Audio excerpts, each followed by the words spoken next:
I am Ryan McKnight. I'm Cara Santamaria. I am Christopher Smith. Hi, I'm Andrew Torres. This is Naked Mormonism, the serial Mormon history podcast.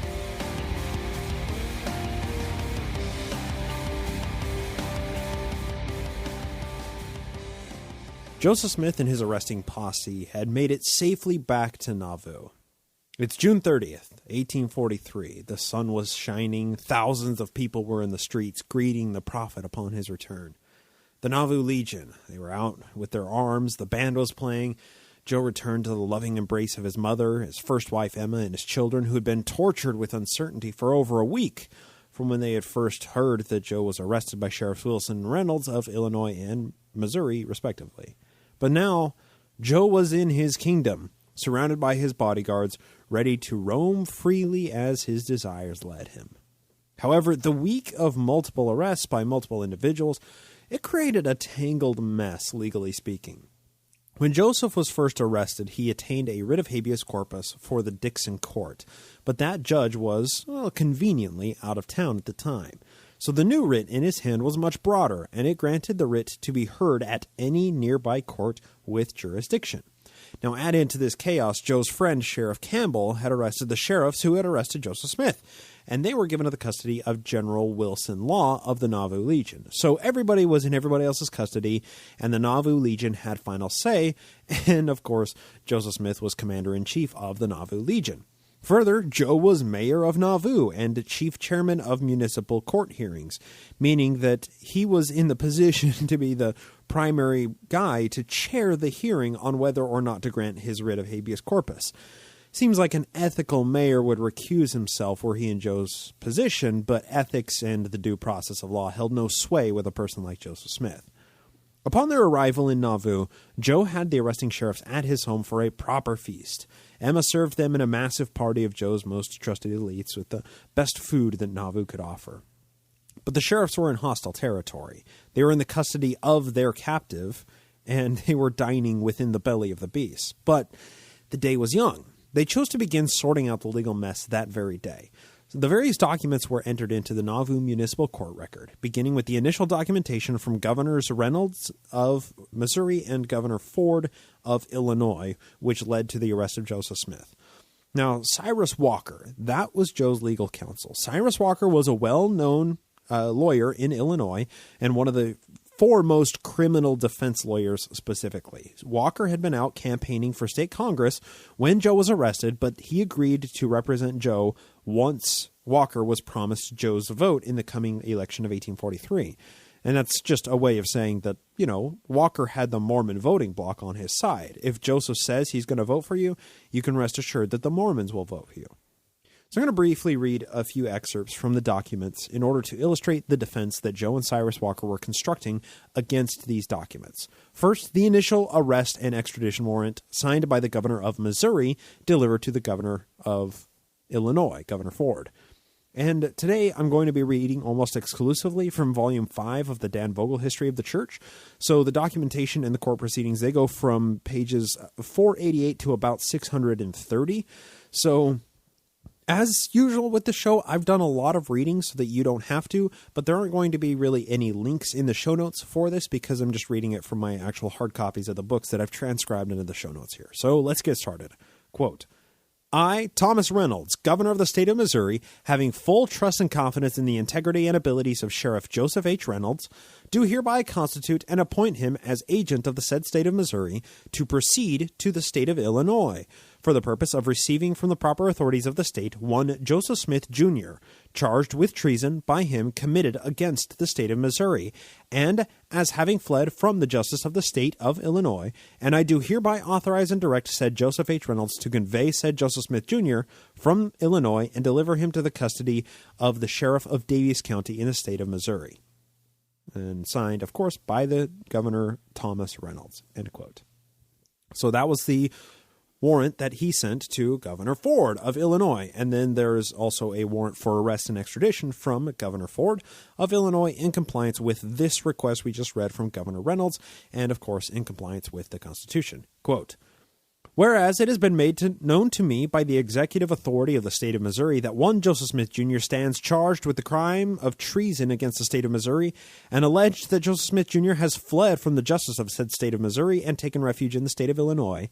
Now, therefore, I, Thomas Ford, governor of the state of Illinois, pursuant to the Constitution and laws of the United States and of this state, do hereby command you to arrest and apprehend the said Joseph Smith Jr., if he be found within the limits of the state aforesaid, and cause him to be safely kept and delivered to the custody of Joseph H. Reynolds, Esquire, who has been duly constituted the agent of the said state of Missouri to receive the said fugitive from the justice of said state, he paying all fees and charges for the arrest and apprehension of said Joseph Smith Jr., so on and so forth, make it due returns to the executive department of this state of the manner in which this writ may be executed, signed by the governor Thomas Ford, end quote. And finally, here is the writ of habeas corpus to which Sheriff Reynolds submitted upon their entry into the city of Nauvoo when Joe was transferred to the custody of the Nauvoo City Marshal, which, of course, is his buddy from the Kirtland years, Henry G. Sherwood. Quote, I, Joseph Reynolds, do hereby return this writ with the body of Joseph Smith. That's, habeas corpus, body. That's how they refer to it. Joseph wasn't dead. He wasn't literally returning the corpse of Joseph Smith here. The body of Joseph Smith with the following cause of caption and detention, to wit. The within named Joseph Smith was arrested on a warrant issued by the governor of the state of Illinois by one Sheriff Harmon T. Wilson, a constable of Hancock County, in the state of Illinois, on the 23rd day of June. A copy of which warrant is hereunto annexed and marked letter A, and delivered over to my custody as directed by said writ. The person of said Smith was on the 23rd of June in the county of Lee and state of Illinois by the said Wilson delivered over to my custody, and that I received and detained the said Smith in my custody by virtue of a certain warrant of attorney issued by the governor of the state of Missouri, directing me to receive the said Smith and convey him to and deliver him to the sheriff of Daviess County in the state of Missouri. And it continues on a little bit further, but those are the operative clauses. Signed, Joseph H. Reynolds, end quote. So those were all of the proper documentations, right? We have the letter from Governor Reynolds of Missouri to Governor Ford, and the arrest warrant from Governor Ford to Sheriff Joseph H. Reynolds. Now, once Reynolds had these warrants, this was all the documentation that he needed to legally extradite Joseph Smith to the custody of the sheriff of Jackson County, Missouri, where Joseph Smith would face trial for all of the old Missouri charges and for the assassination attempt of Governor Lilburn Boggs. So now let's read through the defense that Joe and Cyrus Walker constructed against this arrest, right? So they swore out this writ of habeas corpus that was to be heard in any court that had proper jurisdiction, which fortunately for Joseph Smith, the Nauvoo court had the jurisdiction, but they had to also construct their argument for why this was not, why these were not legal documents in the first place, and allow the writ of habeas corpus to be heard. So a few of these points are quite fascinating. We're going to go through each one of them. The first of these is simply asinine, but it reveals, along with most of the others, how much the defense was really grasping at straws to find any flaw in the documentation that they used to legally arrest Joseph Smith. Quote, the arrest of Joseph Smith and the imprisonment and consequent thereupon by said Sheriff Harmon T. Wilson and afterwards by said Joseph H. Reynolds is illegal and in violation of law and without the authority of law, as he is informed and verily believes, for the following besides other reasons, to wit. And here are the arguments that they made. First, that the warrant for arrest was sworn out for Joseph Smith Jr. So the point here is Joseph Smith Jr. was not the same person as our Joseph Smith because he claimed to be going by Joseph Smith Sr. at this time. So yes, Joe was known his whole life as, Joe Jr., but when an arrest warrant was issued for him under the name of Joseph Smith Jr., he decided he wanted to be called Joseph Smith Sr. because he had a 10-year-old son named Joseph Smith. Well, Joseph III, or, for the purposes of the legality, arguing against the legality of these writs of arrest and extradition, his son would be going by Joseph Smith Jr., making Joseph Smith Jr. Joseph Smith Sr. So that was literally the leading argument, that the warrant was for the wrong person because it was for Joe Smith Jr. instead of Joe Smith Sr., and therefore the sheriffs had the wrong guy. So that meant that their warrant then would be for a 10-year-old kid who committed treason against the state of Missouri when he was 5 years old. I mean, it's insane, right? That would be like me murdering Eli Bosnick because of certain aroma-related accusations, and then an officer comes to arrest me, and I tell them that my dog is actually named Bryce Blankenagel, and I go by Daddy Bryce, so he should arrest my dog instead. I mean, it's absolutely absurd. The second argument was that the warrant for arrest was defective because it didn't state explicitly that the executives of Missouri or Illinois demanded the warrant for arrest. So this point is only true so far as Sheriff Wilson apparently didn't offer up the initial writ of arrest. But he had it, and he entered it into the court, so this defense is patently false. I mean, I just now read the warrants signed by Governor Thomas Ford and Governor Thomas Reynolds, and both of them explicitly demand the arrest and extradition of Joseph Smith Jr., and they specifically appoint Sheriffs Reynolds and Wilson to be the special agents to carry out said warrant for arrest. So the first point of defense that Joe and his counsel made was that the arrest warrants were for the wrong guy. The second point that they made was just factually wrong. So Cyrus Walker's and Joe's side of the court here were really not operating from a strong position. The third point of defense that they made was that the warrant didn't allege any criminal indictments against Joseph Smith.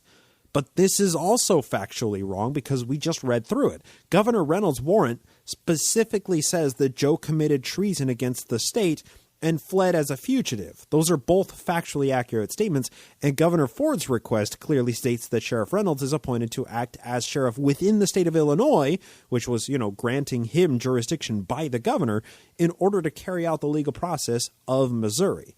So once again, Joe and his counsel were grasping at straws here. The fourth defense that they make. The warrant is defective and void because, quote, it does not show any legal foundation was furnished by the executive of the state of Missouri, end quote. So the point that it's trying to make here, the reason that the crime of treason is so broad and ill-defined is because it can mean any number of treasonous acts, right? When Joe caused the Nauvoo Expositor printing press to be burned down, which eventually led to his death, that was suppression of the right of the free press, and that was an act of tyranny, and it was considered criminally treasonous. When Joe had his own army in Missouri and waged war against the militia of Missouri, that was open treason against the state. A president of the United States working with an enemy foreign entity to win an election is technically treasonous.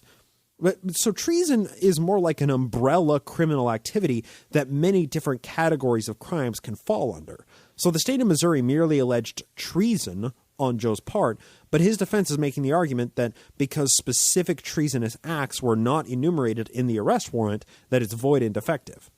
Once again, that's not a very strong argument. This would be like if I killed No Illusions because I hate long hair and I was arrested for murder, and my defense was that the officer arresting me didn't specify that it was a hate crime against people with long hair, therefore I should be allowed to go free. Their arrest warrant is, defective.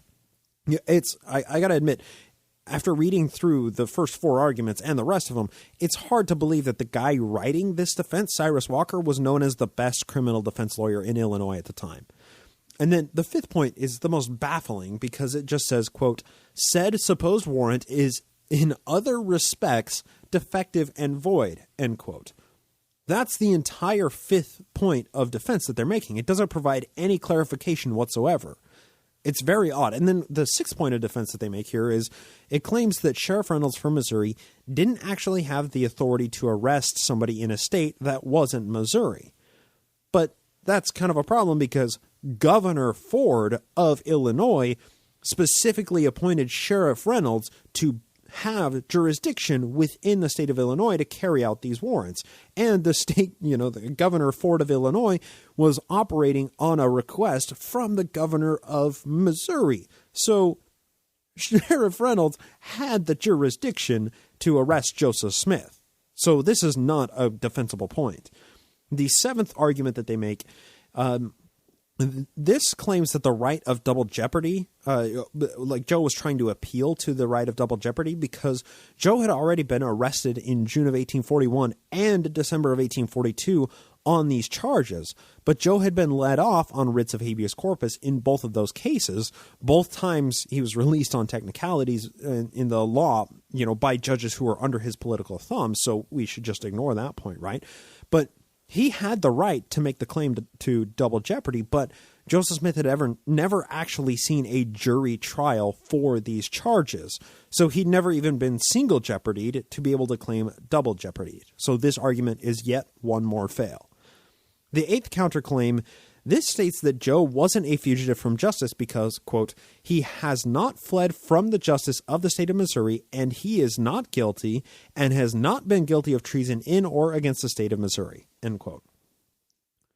See, Sheriff Reynolds was Jackson County Sheriff during the Missouri Mormon War of 1838. Sheriff Reynolds had seen the treason happen with his own eyes. But Joseph Smith claims that he didn't flee from the justice of the state of Missouri, that he wasn't guilty, that he was not guilty of treason. That's just a broad claim that's simply not true. This is like if I killed Heath Enright in front of a cop because I'm intimidated by tall people, and my defense was, no, I didn't, when the cop arrested me, right? like the cop was there. He just saw it happen. He just saw me kill Heath Enright. So the argument that, no, I didn't, I totally didn't do it, it's completely insane. So this point of Joe's defense, the counsel for Joseph Smith was making here, it's just completely nonsense. The ninth argument that they claim is that Joseph hadn't been in Missouri for the last 4 years and therefore couldn't be a fugitive from justice.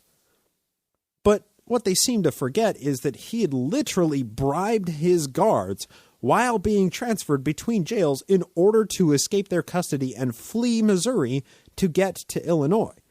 That made him a fugitive from justice. The argument claims that he hadn't been in the state for 4 years, so therefore he couldn't be a fugitive. But the thing is, nowhere in the complaint does it try and argue that the statute of limitations had been exceeded. But, that's not the argument that they were making. They were just saying he hasn't been in the state for the last 4 years, therefore he can't be a fugitive from justice. But the only way he was able to get out of Missouri in the first place was by becoming a fugitive. It's absolutely insane. But if they were trying to make an argument on the statute of limitations, I honestly wouldn't expect that treason against the state of the Union had a statute of limitations in the 19th century. I could be wrong on that, treason having a statute of limitations, but, who knows, right? So finally, number 10, the final complaint by Joe's counsel simply states that none of what the governors and sheriff had done was done so under the color of law. Therefore, it was all defective and void. So for all of 10 of these complaints, Joe and his counsel, Cyrus Walker, claimed that Joseph Smith should be discharged from the custody of Sheriff Reynolds of Missouri and allowed to go about his business as he saw fit. Once all of the paperwork was entered into the court record, the sun was just beginning to set on June 30th, 1843. The Mormons, they wanted to hear their prophet preach of the persecution that he had suffered at the hands of these Missouri mobocrats who had arrested him. Joe was transferred to the custody of Henry G. Sherwood, the Nauvoo marshal, and Sherwood, of course, let his prophet conduct himself according to the dictates of his own conscience. An assembly of a few thousand Mormons at the end of the day gathered at the grove near the temple to hear Joe's sermon, which was recorded in the journals of Whiteout Willard Richards and Billy Goat Wilford Woodruff. It was synthesized together from their two journals and included in the history of the church. Here's what Joe told the thousands of Mormons after he had triumphantly made his entrance back into the town of Nauvoo. He starts with his typical Joseph Smith grandiosity and charisma. And, sermons like this, after what he had just experienced, reveal a small window into the mechanisms of his charisma and why so many people loved him. And I find it so fascinating. Here it is.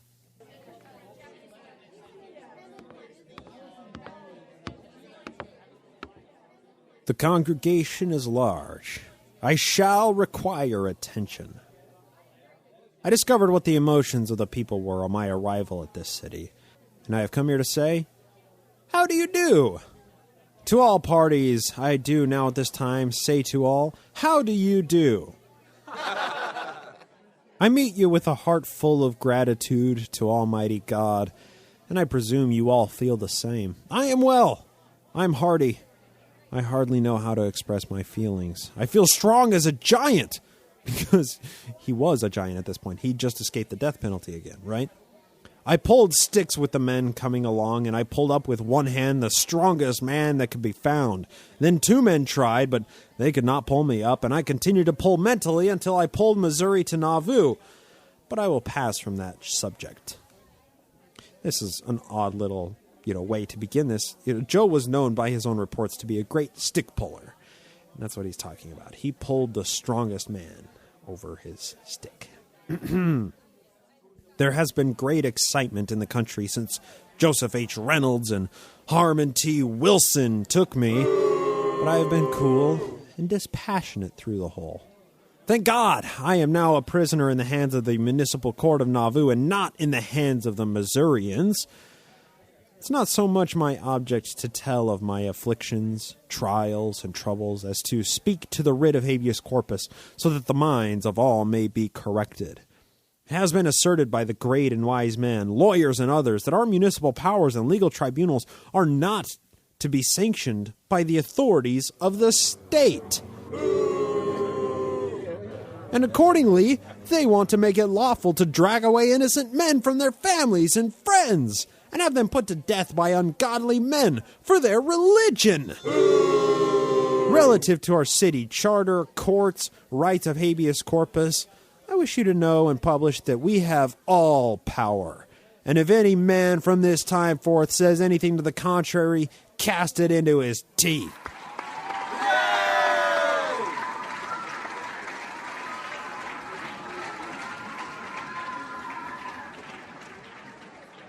There is a secret in this.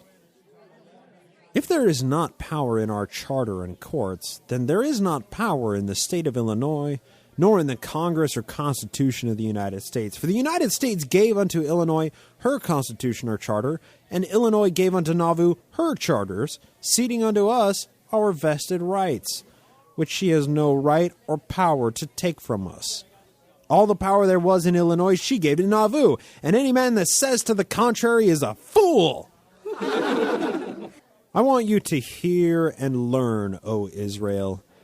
This day, what is for the happiness and peace of this city and people?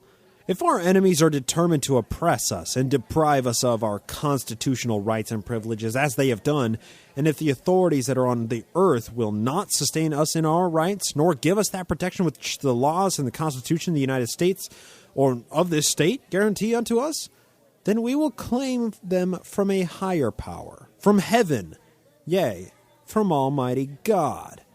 I have dragged these men here by my hand, and will do it again. But I swear I will not deal so mildly with them again, for the time has come when forbearance is no longer a virtue.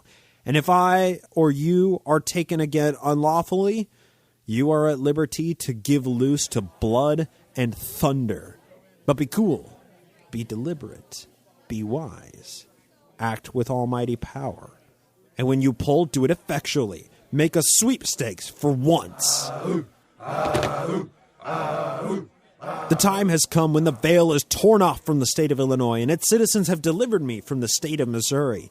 Friends that were raised up unto me would have spilt their life's blood to have torn me from the hands of Reynolds and Wilson if I had asked them.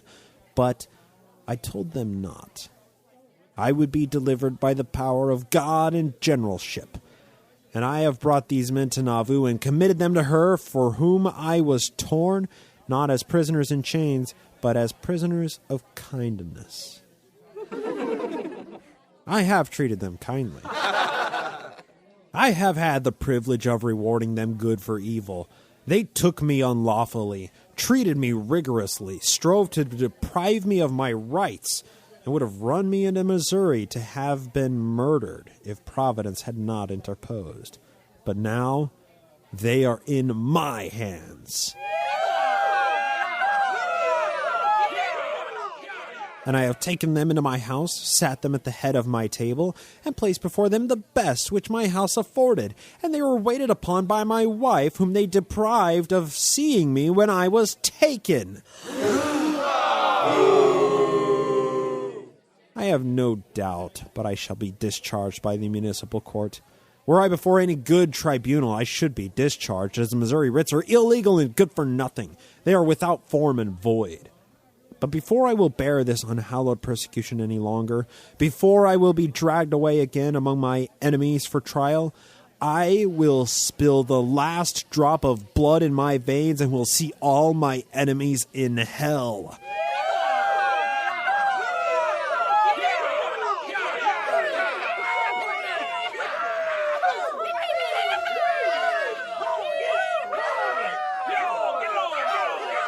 To bear it any longer would be a sin, and I will not bear it any longer. Shall we bear it any longer? No! If any lawyer shall say there is more power in other places and charters with respect to habeas corpus than in Nauvoo, believe it not. And then Joe pointed to his legal counsel, Cyrus Walker. I have converted this candidate for Congress that the right of habeas corpus is included in our charter. If he continues converted, I will vote for him. However indignant you may feel about the high hand of oppression which has been raised against me by these men, use not the hand of violence against them. For they could not be prevailed upon to come here till I pledged my honor and my life that a hair of their heads should not be hurt. Will you all support my pledge and thus preserve my honor?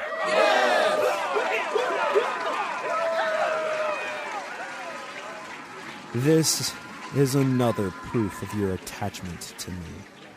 I know how ready you are to do right. You have done great things and manifested your love towards me in flying to my assistance on this occasion. I could not have done better myself. I bless you in the name of the Lord with all the blessings of heaven and earth you are capable of enjoying. This is the point in Joe's speech where he takes a sharp turn towards truly dangerous rhetoric.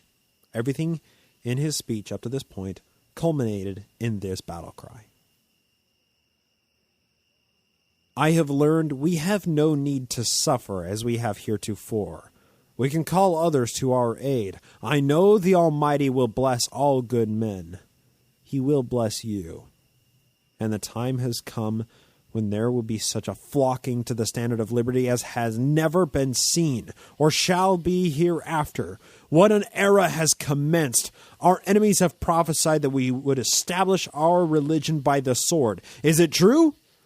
No, but if Missouri will not stay her cruel hand in her unhallowed persecutions against us, I restrain you not any longer. I say, in the name of Jesus Christ, by the authority of the holy priesthood, I this day turn the key that opens the heavens to restrain you no longer from this time forth.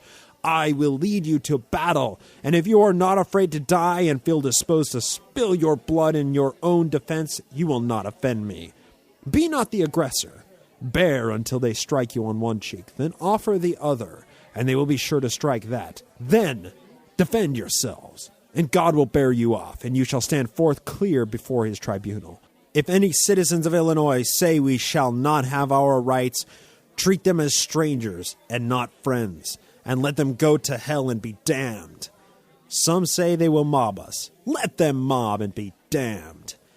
If I have to give up our chartered rights, privileges, and freedom, which our fathers fought, bled, and died for, and which the Constitution of the United States and this state guarantee us, we will do it only at the point of the sword and bayonet.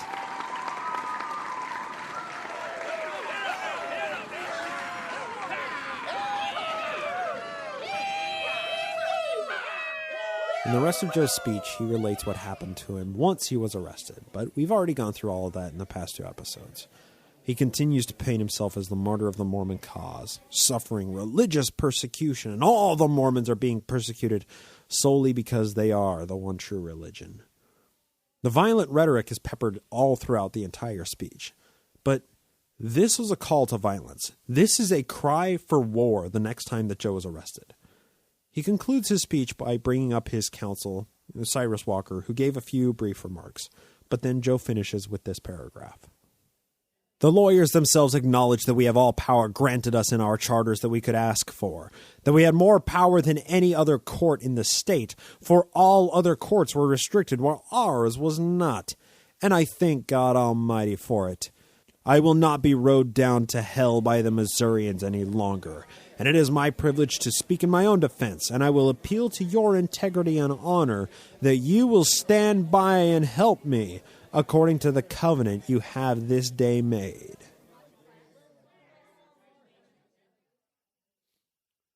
Joe was right. Okay, so the Nauvoo court system was more powerful than any other court in the state. The justification offered for these broad privileges, of course, it was religious liberty. This was Joe's religious kingdom. It's his sovereign theocracy, and Joe was untouchable as he riled up thousands of Mormons in preparation for war should Sheriffs Reynolds and Wilson or any Missourian attempt to remove him or any of his brothers from Nauvoo. Must have been pretty intimidating to be a non-Mormon or somebody who wasn't buying into the rhetoric watching this happen, watching a religious revolutionary spout this kind of rhetoric. Sheriffs Wilson and Reynolds, however, they weren't there. They weren't in the crowd to hear the speech. Had they been there, they would see this violent rhetoric coming from their prisoner, and who knows what they would have done, right? Instead, at this time, as Joe was giving this speech, as they were, compiling all of the documentation for the court, these sheriffs were headed to Carthage. Carthage was one of the central hubs of anti-Mormonism. They were there to apply to the local militia leader for permission from the governor to raise the Illinois State Militia to march into Nauvoo and arrest Joseph Smith. Late June, early July, this whole sector of the state of Illinois was a powder keg, and Joseph Smith was a kid playing with matches here. Now, Joe wasn't sure where Governor Ford of Illinois would come down in his alliances. You see, it was a question that was still up in the air. Would Ford be sympathetic to the Mormons and not call out the militia, or would he carry out his duties as governor and bring in the militia to effect the arrest that he'd been requested by the governor of Missouri? So the thing is, Ford had not been favorable to the Mormons for the half a year that he had been in office. It was the Democrat politician before Ford was elected that had curried favor with the Mormons, but that politician had died on the campaign trail. So Governor Ford was nominated to take his place, and Ford had made no promises to the Mormons. So he had not been so friendly to them during his time in office. He tried to take kind of a hands-off approach. And of course, Joseph Smith was in an irrational state of mind when he said this from the history of the church, quote, "I prophesy in the name of the Lord God, the Governor Ford, by granting the writ against me, has damned himself politically and eternally. His carcass will stink on the face of the earth, food for the carrion crow and turkey buzzard," end quote. Oddly, that prophecy, that was in Joe's Nauvoo journal, but it was removed from the history of the church when B.H. Roberts compiled it. Yeah, you kind of wonder why that prophecy was cut from the record. So after Joe's rousing speech and this prophecy that he gave, while the sheriffs were on their day-long horse ride to Carthage to call out the militia there, the Mormons were ready for a fight regardless of what happened. Blood and thunder, pistol and sword, the Missourians would all go to hell if the Mormons had their way. And let's just reiterate, Joe was a war criminal at this time. Unquestionably, he'd committed treason against the state of Missouri, and he had fled state custody by bribing his guards. He was wanted for crimes he had committed. He faced the death penalty in Missouri if he were ever tried. But because he was able to spin this whole thing as nothing but religious persecution by tapping into the Mormons' shared trauma from their time in Missouri, the population of Nauvoo was even more galvanized to protect the prophet from any harm. Not only was he playing with matches, he was dousing the powder kegs with lighter fluid. He had already prejudiced the populace of Nauvoo. He had done exactly what a charismatic prophet is supposed to do in these situations: lie, obfuscate, and remove any blame for his own actions from himself. The crowd wanted any person who sought to oppress their prophet dead. It's with this collective and individual mindset that the court convened the next morning at 8 a.m. This is from the opening line in the history of the church. We can already tell how this is going to play out. Quote, "Saturday, July 1st, 1843. At 8 a.m., the municipal court met in the courtroom. Present, William Marks, acting Chief Justice. Daniel H. Wells, Newell K. Whitney, George W. Harris, Gustavus Hills, and Hiram Kimball, Associate Justices, to investigate the writ of habeas corpus. End quote. That list of names of the people presiding over this court, those are the who's who of Joe's best friends and his anointed elites. So let's just do a quick recap. William Marks, acting as Chief Justice, well, that's because the mayor, Joseph Smith, who would regularly be the one presiding over this court, was the person for whom the hearing was being held, right? But William Marks had been a long-time Mormon. He was, pretty well-known within Mormon circles, and also, a stake president in the area. Then we have Daniel H. Wells. Now, Wells, he's an interesting character. He wasn't actually a Mormon at this time, but he's what they called a Jack Mormon back then. Wells was somebody who had a high-ranking position in many offices in Nauvoo. Daniel H. Wells was an alderman, he was school warden, and he was regent of the University of Nauvoo, and he was also commissary general of the Nauvoo Legion. Wells was eventually baptized into the church 2 years after Joe's death, and he became Bloody Brigham's second counselor in Utah, where he killed a lot of Native Americans as a commanding officer of the Utah Nauvoo Legion. My point being, Wells was one of the few members of Nauvoo government who wasn't actually an official member of the church, but had an incredible amount of power and had attached his name to the Mormons upon their arrival in Illinois in 1839-40. The next associate justice listed, Newell K. Whitney. Newell K. Whitney was the first person to meet Joseph and Emma Smith upon their arrival into Kirtland in February of 1831. Newell K. Whitney owned the store in Kirtland, and the Smiths even lived with the Whitneys off and on throughout their entire time in Kirtland. Newell Whitney has always been one of Joe's right-hand men. Then we have George W. Harris. That's the next name. Harris is another Mormon elite. So when Joe left Kirtland after the lawsuits and the church had melted down out there in Kirtland at the end of 37, early 1838, Joe and Emma first moved into the home with Lucinda and George Harris. That same summer, Joe married Lucinda Harris as possibly his third wife, maybe fourth wife after Fanny Alger. So Harris had been through thick and thin with the Mormons, and he had given his wife to Joseph Smith. The next name is Gustavus Hills. Now, Hills hasn't come up in our timeline, and he's not terribly important, but he'd become an elder in the church in December of 1840, and he was therefore one of the in-group of Mormon elites. Now, the final person listed was also a Jack Mormon, Hiram Kimball. Now, let's not mix up Heber the Creeper Kimball and Hiram Kimball. Heber the Creeper Kimball was the guy who was best buddies with Bloody Brigham Young and converted around the same time as him in 1832. But from what I can tell, Hiram Kimball, who was the associate justice of this hearing, isn't actually related to Heber the Creeper Kimball unless they were like distant cousins or something. I couldn't exactly track down where their family lines converge if they do.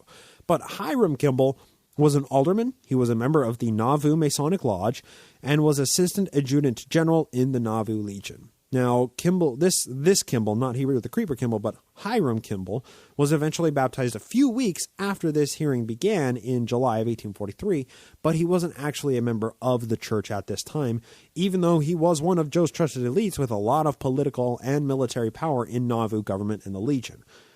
He was eventually wounded in the Battle of Nauvoo, and then he died later on a Mormon mission to the Sandwich Islands when his ship's boiler exploded and killed everybody on board.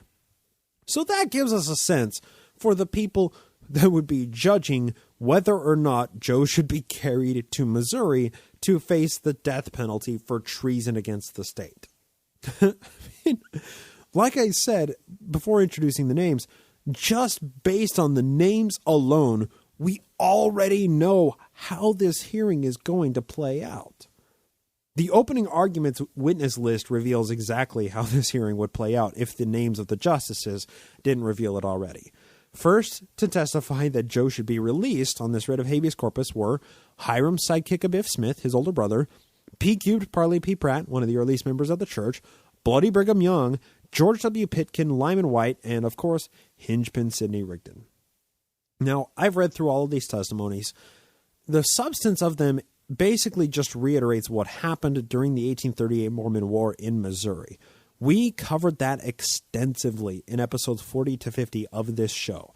So if you want a refresher, I'm going to send you there in the backlog. Now, the point of rehashing everything they went through in Missouri was basically to say that you can't arrest Joseph Smith because it's not fair. We weren't treated fairly in Missouri, therefore we don't have to abide by their laws and their warrants for arrest. Now, how this functionally played out in the testimonies was by claiming that Joe was treated as a military offender, an officer of, his army, and therefore treasonous. But since he wasn't an actual state-sanctioned military leader of an actual state-sanctioned militia, he wasn't held to the standards of military law, and therefore he didn't commit treason. That's the point of them reiterating what happened in Missouri. This is a place where Joe's defense witnesses and the Missouri government would not disagree. Joe had no military training or state sanction to lead a military, but he had his own military. It was known as the Army of Israel, and that was in addition to his own shadow enforcement squad, the Danites, which he had used to wage war on actual state militias. That was treason, but it's not treason if you simply say it isn't, right? Well, here's how Hiram's sidekick Biff Smith, this is Joe's older brother, put it in his testimony. Quote, I have not been absent from Joseph Smith at any one time, not even the space of 6 months since his birth, to my recollection, and have been intimately acquainted with all his sayings, doings, business transactions, and movements, as much as any one man could be acquainted with another man's business up to the present time, and do know that he has not committed treason against any state in the Union by any overt act, or by levying war, or by aiding, abetting, or assisting an enemy in any state of the Union, and that the said Joseph Smith Sr. has not committed treason in the state of Missouri, nor violated any law or rule of said state. And I do know that said Smith never bore arms as a military man in any capacity whatever, whilst in the state of Missouri or previous to that time, neither has he given any orders or assumed any command in any capacity whatever. End quote.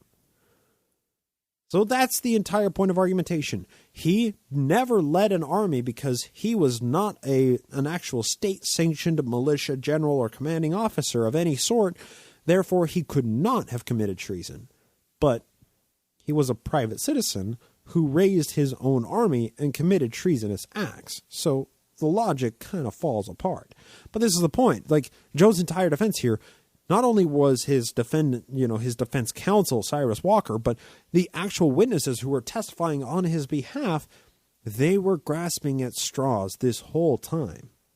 Now, of course, it was interesting because Hiram's sidekick Biff Smith's testimony said Joseph Smith Sr., right? So Hiram also went on to make this argument that Joe had been going by Joseph Smith Sr. for 2 years by this point, since Big Daddy Cheese had died in September of 1841. The OG Joseph Smith.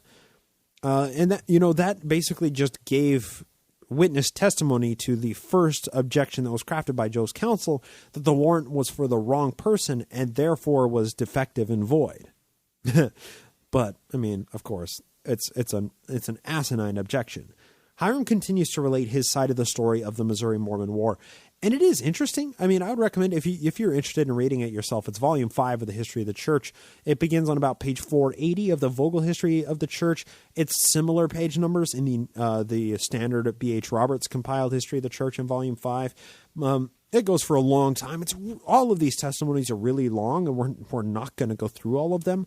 But what each of the testimonies do is offer a really interesting window into what it looked like behind closed doors in the Mormon elite towns of Far West and Adam-on-Diamond during the war. But like I said, we're going to skip it because we've already covered it in the backlog and it's not really relevant today. But Hiram also tells how the November Court of Inquiry went from the Mormon perspective, as well as their struggles in Liberty Jail, their escape, their journey to Illinois, which oddly just makes the argument that they were treasonous, that they were in state custody, and that they did flee as fugitives from justice. So it's really odd that those details will be included there, but they're kind of the factual points of the case. So it's not really like you can just skate around those facts, right? But then Hiram Smith concludes with appealing to the sense of mistreatment and unfairness that the Mormons had suffered during the entire ordeal and the lack of the U.S. government to pay reparations for what they had suffered in being chased from their homes in Missouri to the state of Illinois. Quote, but notwithstanding, the Mormon people had purchased upwards of $200,000 worth of land. They were squatting on most of that, most of which was entered and paid for at the land office of the United States in the state of Missouri. That's unfortunately technically not true because they didn't pay for most of the land they settled on. And although the President of the United States has been made acquainted with these facts and the particulars of our persecutions and oppressions by petition to him and to Congress, yet they have not even attempted to restore the Mormons to their rights or given any assurance that we may hereafter expect redress from them. And I do also know most positively and assuredly that my brother Joseph Smith Sr. has not been in the state of Missouri since the spring of the year 1839. Not adding, when he escaped from the custody of the state. Now, that was Hiram Sidekick of Biff Smith's testimony. Next is P-Cubed Parley Parker Pratt. He begins by saying, quote, that he fully concurs in the testimony of the preceding witness so far as he is acquainted with the same, end quote. But then Pratt goes on to relate his perspective of the Missouri Mormon War and also enters into the court record his copy of the extermination order by Lilburn Boggs. This is titled Missouri Executive Order Number 44, issued October 27th, 1838. And we're not going to read it. It just, we'll read it a little bit later, just a small chunk from it. But it basically says that the Mormons need to be exterminated. Now, one point added in by P-Cubed, Parley Parker Pratt, is something that is rather controversial and by no stretch of imagination unbelievable.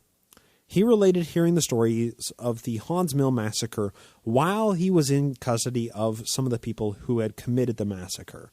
He also adds some very salacious details. So here is a trigger warning for the next 45 seconds about violence and sexual assault. I'll give you a second to skip forward if you don't want to listen. Okay, here we go. From Parley P. Pratt's testimony, quote, while under these circumstances of arrest, our ears were continually shocked with the relation of the horrid deeds they had committed and which they boasted of. They related the circumstance in detail of having the previous day disarmed a certain man in his own house and took him prisoner and afterwards beat out his brains with his own gun in presence of their officers. They told of other individuals laying here and there in the brush whom they had shot down without resistance and who were laying unburied for the hogs to feed upon. They also named 1 or 2 individual females of our society whom they had forcibly bound, and 20 or 30 men, one after another, committed rape upon.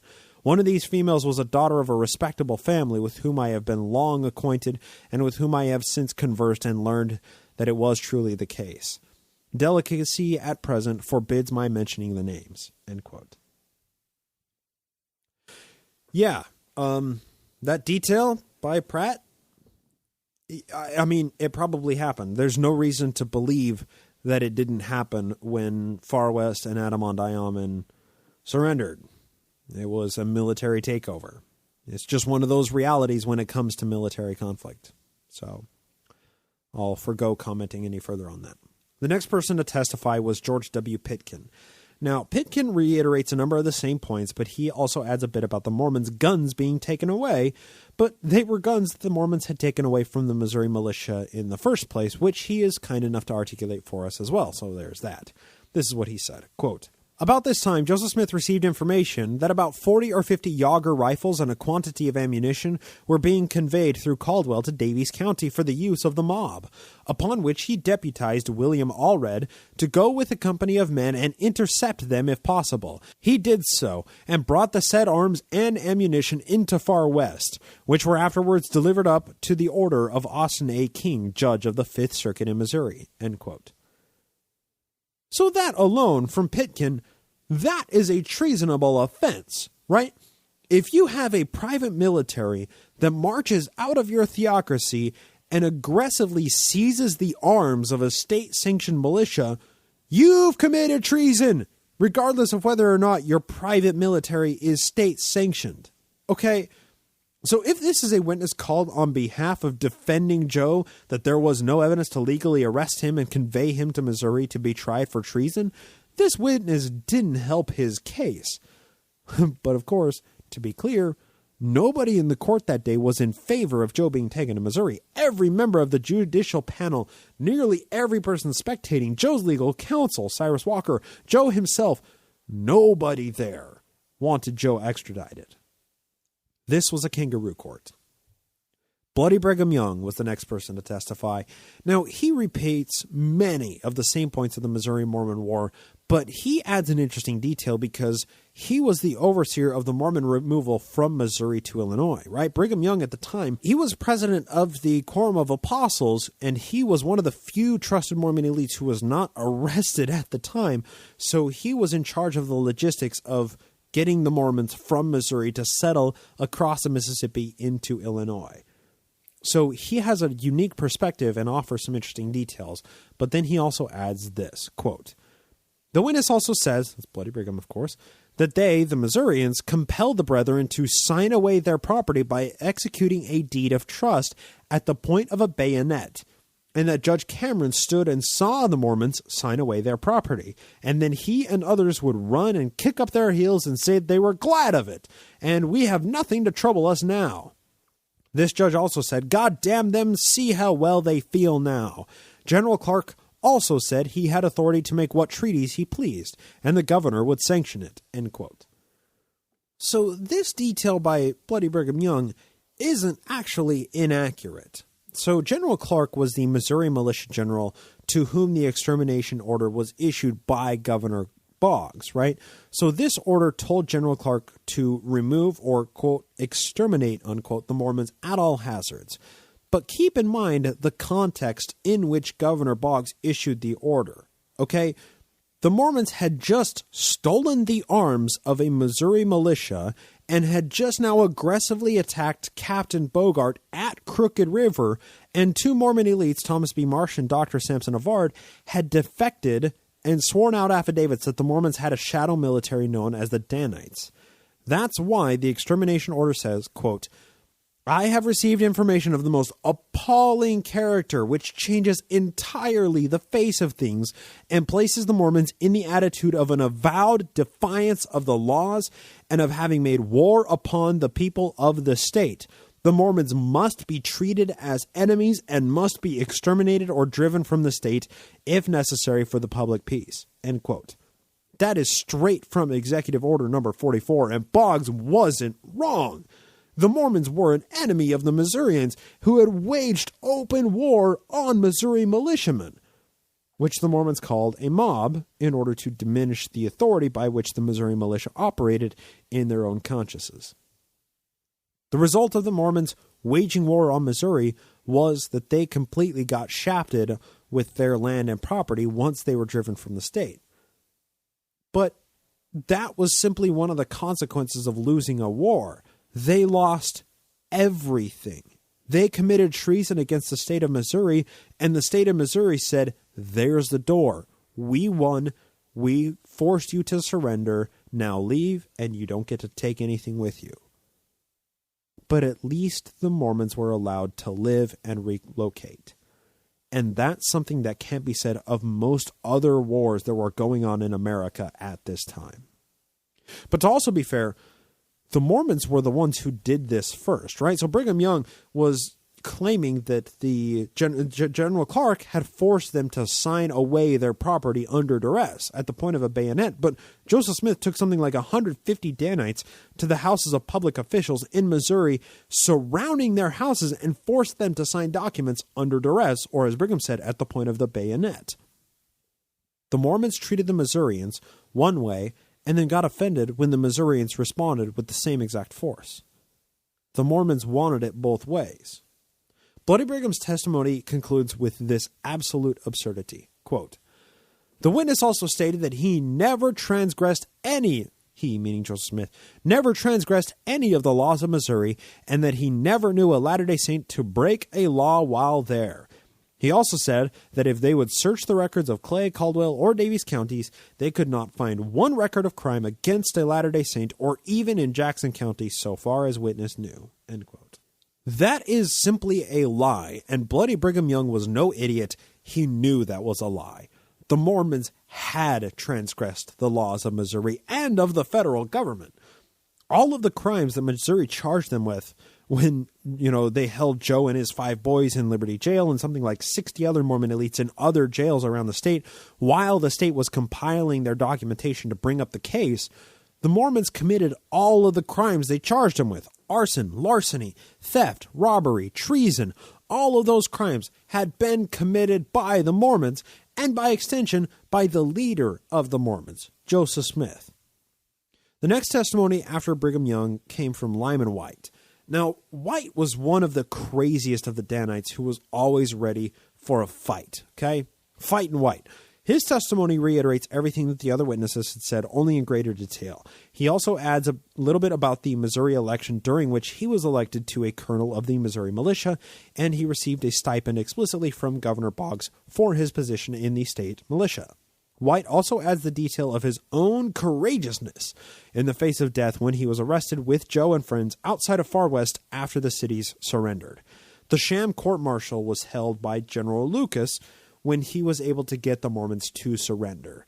General Lucas commanded General Doniphan, who was a friend of the Mormons, to execute Joe and his 5 friends in the public square at Far West the morning after their surrender, the morning after this court-martial, this sham court-martial, I should add.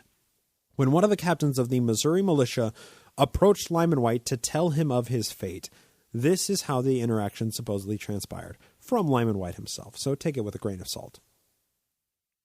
Quote, "He returned that night and took me aside and said, 'I regret to tell you, your die is cast, your doom is fixed, you are sentenced to be shot tomorrow on the public square in Far West at 8 o'clock.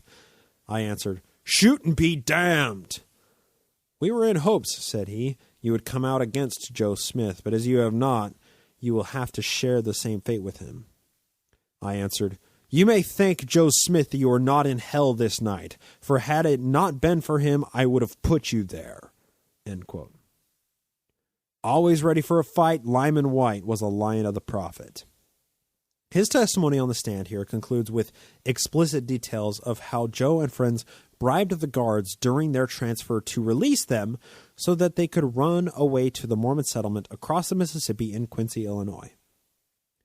Lyman Wight's testimony, like that of nearly everybody else, reveals that Joseph Smith was indeed somebody who had committed treason against the state of Missouri and also a fugitive from the justice of the state of Missouri. So far, none of the testimonies that we've discussed have done anything to exonerate Joseph Smith of any of the crimes he was currently accused of. An objective jury would have used these testimonies to convict Joseph Smith of all of the crimes charged against him in Missouri and then vote to extradite him. But Joseph Smith wasn't in an objective jury trial now, was he?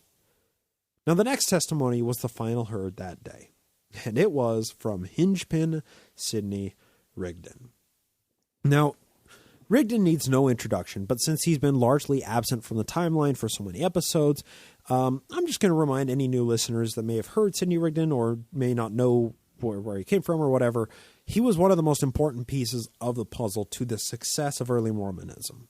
Had Rigdon not converted to the sect in late 1830, just 8 months after the Book of Mormon was published, and subsequently converted his congregations to Mormonism, the church never would have survived, okay? He was Joe's first counselor since the formation of the presidency of the church, and he was called to be interim president of the church while Joe was on Zion's camp, which was Joe's first military foray in 1834 when the Mormons were first removed from Jackson County. That was 4 years before the actual Missouri-Mormon War. My point is, no other single person was more responsible for the success of the Mormon religion than Sidney Rigdon. Joe was responsible for starting it. Rigdon was responsible for its success. Now, Rigdon's power of oration was his single most defining characteristic and his most useful skill. His proclivities towards flourishing language and run-on sentences means that his testimony is by far the longest and most verbose, robbing 18 entire pages from Volume 5 of the History of the Church. Now, Rigdon's testimony is a grind to get through. It adds details that are absent from every other testimony and talks about his own escape from Missouri. But there's absolutely nothing substantive and absolutely nothing that we need to discuss on the show because we're already over for today's, the time on today's episode.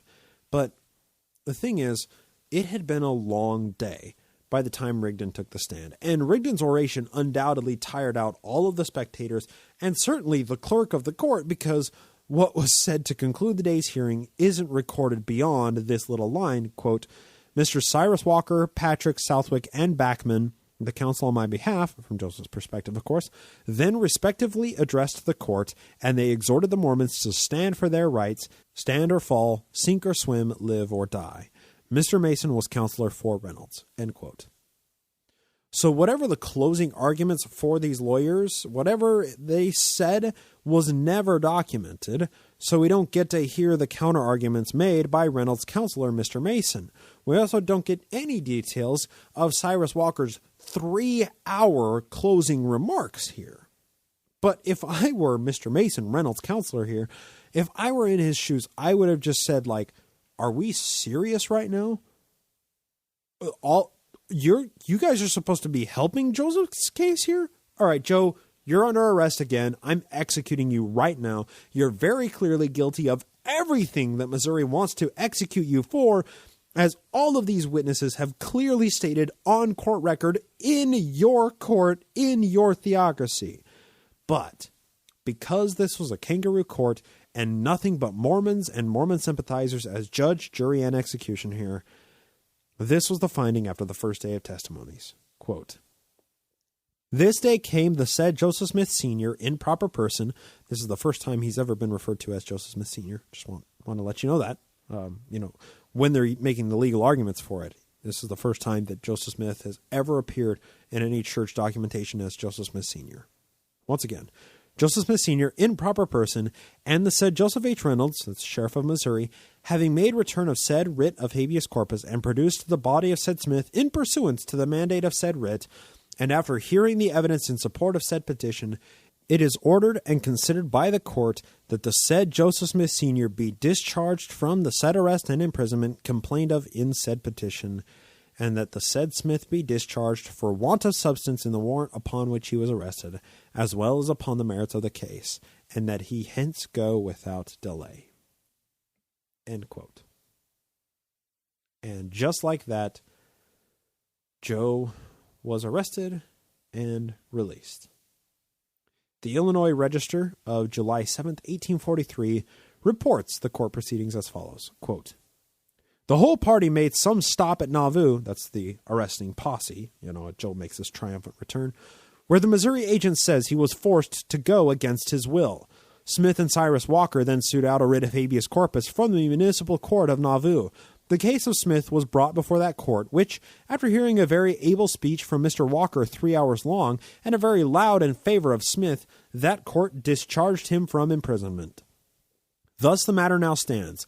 The executive of Illinois has so far performed the duty required by the Constitution and laws, and he will doubtless persevere in that course without deviation." End quote. Joe was free to go.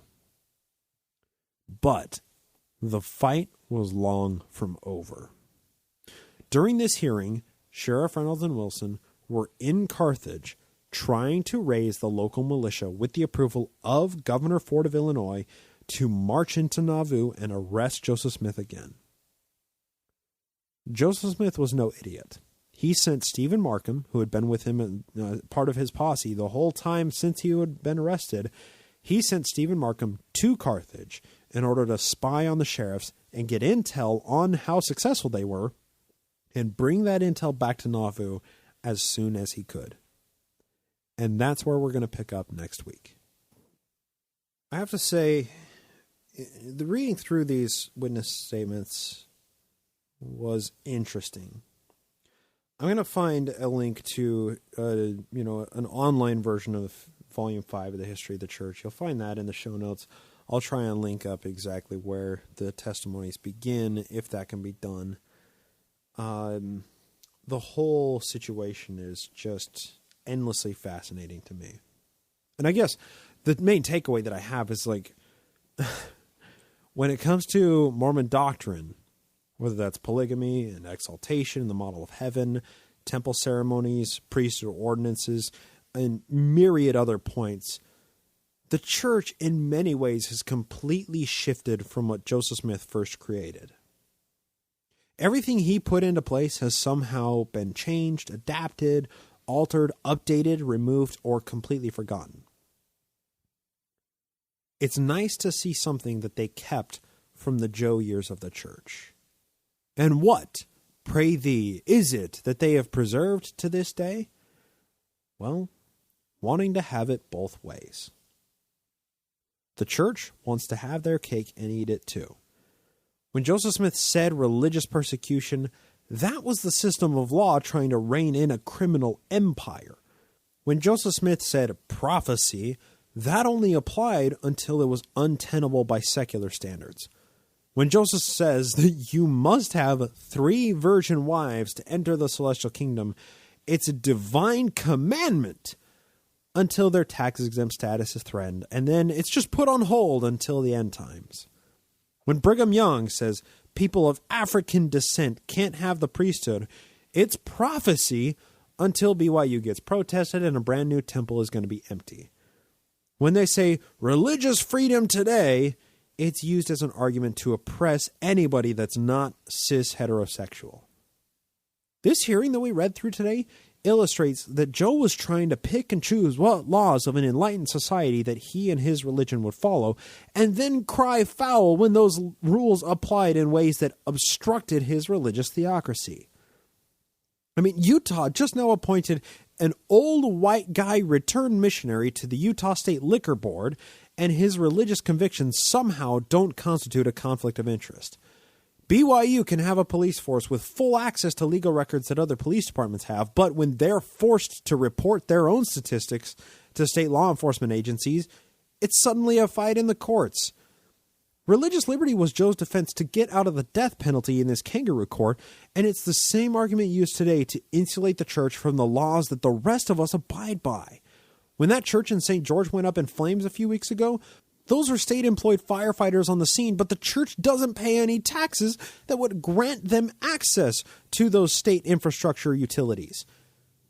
Churches can't interfere with politics without threatening their tax-exempt status, but that's only if they use, quote, a substantial portion of their income to influence politics, that they run afoul of the Johnson Amendment and the federal tax code. They can still make phone calls to their wealthy politician friends and ask for favors, which is something that you can rest assured happens every single day.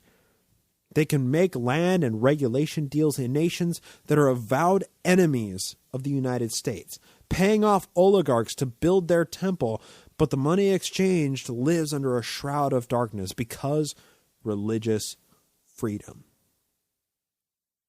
Religious freedom is a farce. It's religious privilege. It's elevating religions above people. It's elevating religions above laws. It was religious privilege when Joseph Smith used it to escape a justified death penalty in the 1840s. It is today when the church uses it to ignore laws that the rest of secular society lives by so that we can all function in a pluralistic society. Their empire grows every day. They become more wealthy every hour than you or I will become in 10 lifetimes. They pay no taxes. They influence politics in any way that might benefit them. They benefit from everything this society has built and contribute absolutely nothing but lies and thought-killing indoctrination. Joseph Smith and the church today want everything and cry persecution when somebody says that they can't have it. When the history of Nauvoo Mormonism serves as the roots of the modern church, honestly, I don't see how we can expect anything different than what we see today. This kangaroo court that we read through today, it was purely under Joseph Smith's control, and they were never going to send him to Missouri to answer for his crimes. Don't be absurd. This wasn't the first time that this happened. It wasn't the last time that this happened. So wanting to have it both ways, even though that isn't, doctrinal, at least we found one pattern Joseph Smith created that the church lives by to this day.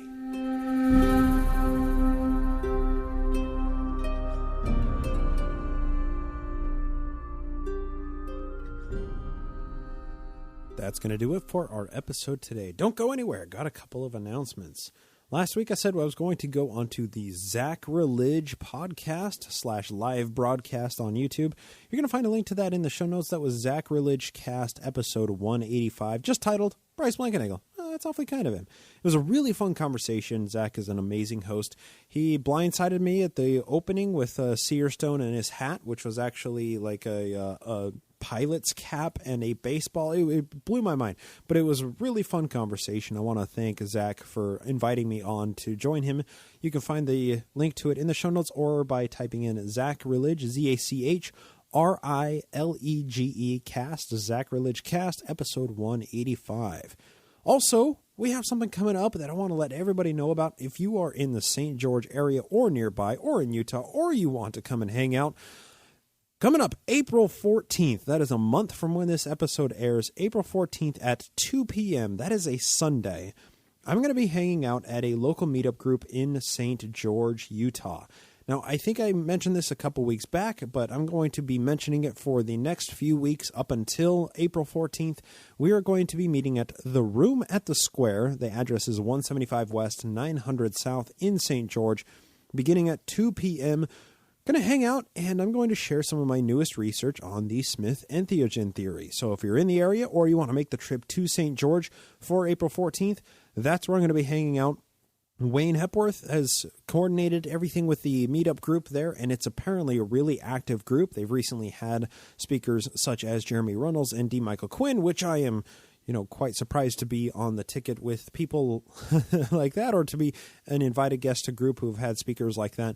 But I'm going to be sharing a little bit about my story, my coming to skepticism, my coming to optimism, and also just a bit about my most recent research, which I think is quite fascinating and compelling, and also hanging out before and after to take other questions.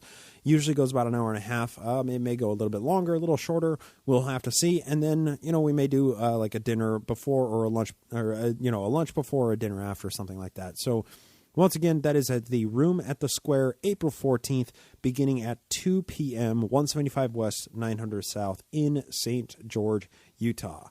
Last announcement, we do have a new patron. This is a new Nemo apostate, Darth Mandy Pants. Darth Mandy Pants. And the profile picture is the cutest little bear cub looking dog that's just fantastic. So Darth Mandy Pants, thank you so much for pledging to support the show at patreon.com/nakedmormonism. You get access to early editions of the show that are extended, some musings, some random thoughts that I tend to just berate the patron subscribers with, but you also get an extra episode every week.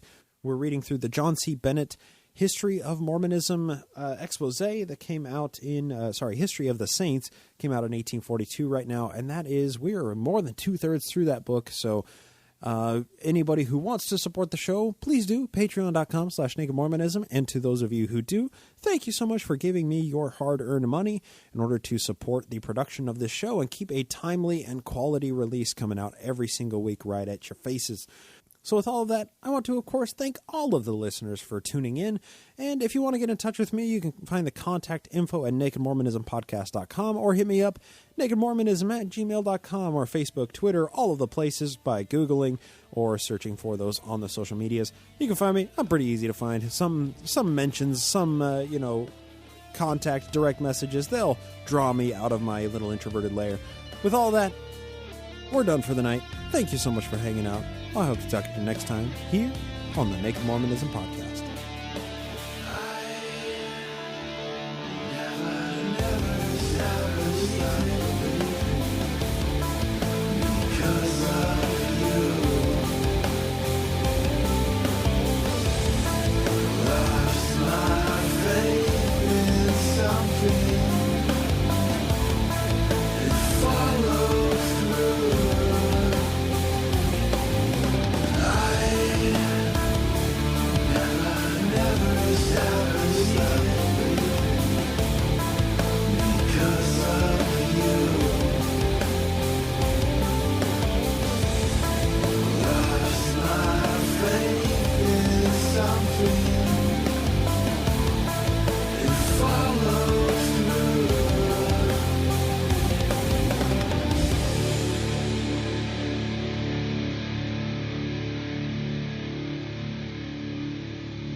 This podcast is produced with the help of Julie Briscoe as social media manager, Brian Ziegenhagen as audio engineer, and Andrew Torres of the law offices of P. Andrew Torres in the Opening Arguments podcast as legal counsel.